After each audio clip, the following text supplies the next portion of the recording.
foncier constitue en effet l'assise de notre développement. Sécuriser les droits de propriété, garantir l'authenticité des actes, prévenir des litiges, c'est garantir la paix sociale et la confiance économique. La terre, il faut le rappeler, la terre en Afrique est plus qu'un bien économique. Elle est identité, elle est mémoire, elle est sécurité, elle est dignité. C'est pourquoi la question de son appropriation, de sa transmission, de sa régulation nous engage tous, notaires, juristes, décideurs et citoyens, dans un contexte où les conflits liés à la terre freinent trop souvent l'investissement, entravent l'accès au crédit et fragilisent la cohésion sociale. Votre rôle aujourd'hui est essentiel. Ces rencontres se tiennent à un moment où notre pays, comme beaucoup d'autres sur le continent africain, est engagé dans une profonde réflexion sur la gouvernance foncière. Ainsi, au-delà de la tenue des réunions institutionnelles, organisées pour la seconde fois à Dakar après celle de novembre 1999, je souhaite particulièrement me réjouir de l'organisation, en marge de celle-ci, du Forum foncier. Le thème choisi pour votre forum, le système foncier à l'épreuve de l'immatriculation, s'accorde aux priorités actuelles de notre politique nationale en matière foncière. Nous rencontrons beaucoup de difficultés. Dans bien des pays, notamment en Afrique, en Asie et en Amérique latine, l'immatriculation, censée résoudre des incertitudes foncières, en crée parfois de nouvelles. Et pour une simple raison, elle se heurte à la complexité des régimes fonciers, au poids des traditions, à l'inaccessibilité administrative et parfois à des logiques d'exclusion.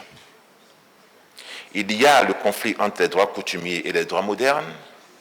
Sur un même terrain, plusieurs légitimités peuvent coexister, celle de l'usage, celle de la communauté, celle de la collectivité, celle de l'État. Il y a ensuite des procédures souvent longues, coûteuses et inadaptées aux populations vulnérables. Dans notre contexte, le paysan ou la veuve qui vit sur une terre depuis 30 ans sans titre écrit ne dispose ni des moyens, ni du savoir pour initier une procédure et tirer avantage, tout particulièrement de sa propriété, pour accéder au crédit ou pour développer son entreprise. Force est de constater que l'absence d'immatriculation sécurisée des terres constitue un frein majeur au développement, un obstacle à la paix sociale et une source de conflits latents. Elle empêche des millions de citoyens, ruraux comme urbains, d'avoir accès à des droits consacrés, de valoriser leur patrimoine ou encore de le transmettre en toute sécurité à leurs enfants. À l'heure où notre société aspire à un développement économique durable, à une meilleure inclusion financière et à une justice foncière juste, de nouvelles responsabilités vous attendent. Le notaire garant de la sécurité juridique est désormais aussi un acteur stratégique du développement. Ce que l'on attend de ces réunions et surtout de ce forum que nous avons organisé sur le thème du système foncier à l'épreuve de l'immatriculation, c'est qu'il y ait des échanges avec d'autres pays. Par exemple, le Bénin a amené donc, son ministre même qui s'est déplacé et nous le remercions pour venir nous parler de la réforme qui est en cours au Bénin. Donc ce que nous attendons de ces échanges, c'est qu'il en sorte des recommandations pour améliorer en tout cas le système foncier que l'on a actuellement.